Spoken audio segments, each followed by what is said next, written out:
অনেক আগে ভারতের গ্রামীণ অঞ্চলের কুসংস্কার ও বিশ্বাস কি ছিল? বন্ধুরা, স্বাগতম ইন্ডিয়ানা ইনফোতে, যেখানে আমরা ভারতের অজানা এবং রোমাঞ্চকর ইতিহাস উন্মোচন করি। আজকের এপিসোডে আমরা মারব শত বছরের পুরনো গ্রামীণ ভারতের কুসংস্কার ও প্রচলিত বিশ্বাসের রহস্যময় জগতে। আমাদের পূর্বপুরুষেরা কি বিশ্বাস করতেন, কি তাদের ভয় ছিল, আর কোন নিয়মগুলো তারা দৈনন্দিন জীবনে মেনে চলতেন। কিছু বিশ্বাস শুনে হয়তো হাসবেন, কিছুতে হয়তো ভাবনায় পড়বেন, তবে নিশ্চিতভাবেই আপনি চমকে যাবেন। ভারত, বিশেষ করে গ্রামাঞ্চল, আত্মিকতা ও আধ্যাত্মিকতার দেশ ছিল। তবে সেই আধ্যাত্মিকতার সাথে সাথে গড়ে উঠেছিল অনেক কুসংস্কার। বিজ্ঞান নয়, বরং লোককথা, পরিবার থেকে আসা গল্প এবং অনেক সময় ভয়ের উপর ভিত্তি করে গড়ে উঠেছিল এসব বিশ্বাস। 1920 বা 30 এর দশকে অধিকাংশ ভারতীয়ই গ্রামে বাস করতেন। তখন না ছিল আধুনিক চিকিৎসা, না ছিল ভালো শিক্ষা। তাই মানুষ আশ্রয় নিত পূর্বপুরুষদের বলা কাহিনীর উপর।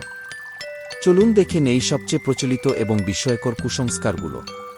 প্রাণী ছিল গ্রামীণ কুসংস্কারের বড় অংশ। বিড়াল রাস্তা পার হলে অশুভ। অনেকে থেমে যেতেন, 3টে পাথর ছুঁড়তেন বা কাউকে আগে যেতে দিতেন।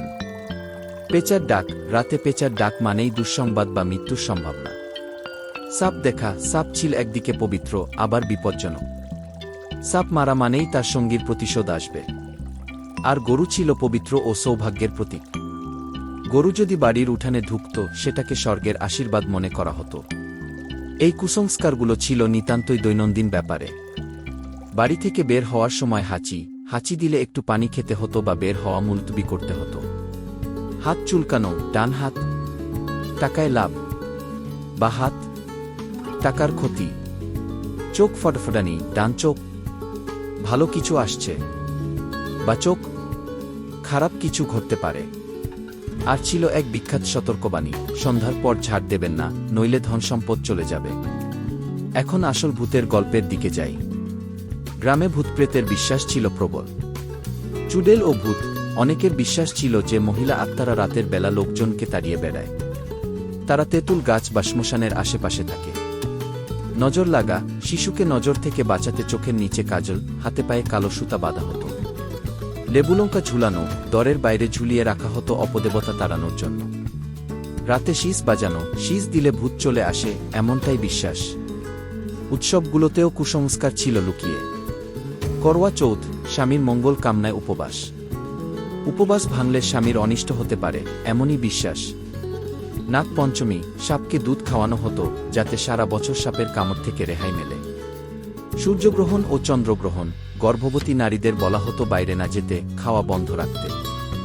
এখন কিছু অজানা বা কম পরিচিত কুসংস্কার। নতুন জুতা টেবিলের উপর রাখলে অসুখ বা ঝগড়া আসবে। শনিবার নখ ও চুল কাটা একেবারেই বারণ। স্বপ্নের অর্থ, স্বপ্নে পানি মানে আবেগ, আগুন মানে পরিবর্তন আসছে। এগুলো শুনে হাসি পেলেও এক সময় এগুলোকে একদম সিরিয়াসলি নেওয়া হতো। তাহলে আমরা কি শিখলাম? সত্যমিথ্যা যাই হোক, এই বিশ্বাসগুলো ছিল আমাদের সংস্কৃতির অংশ।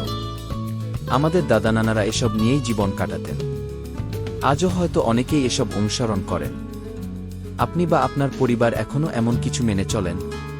কমেন্টে জানান, শেয়ার করুন এই ভিডিওটা, আর সাবস্ক্রাইব করতে ভুলবেন না ইন্ডিয়ানা ইনফোতে ইতিহাস ও সংস্কৃতির দারুণ সব গল্পের জন্য। পরের বার আবার দেখা হবে, ততদিন পর্যন্ত জ্ঞানী থাকুন। অনেক আগে ভারতের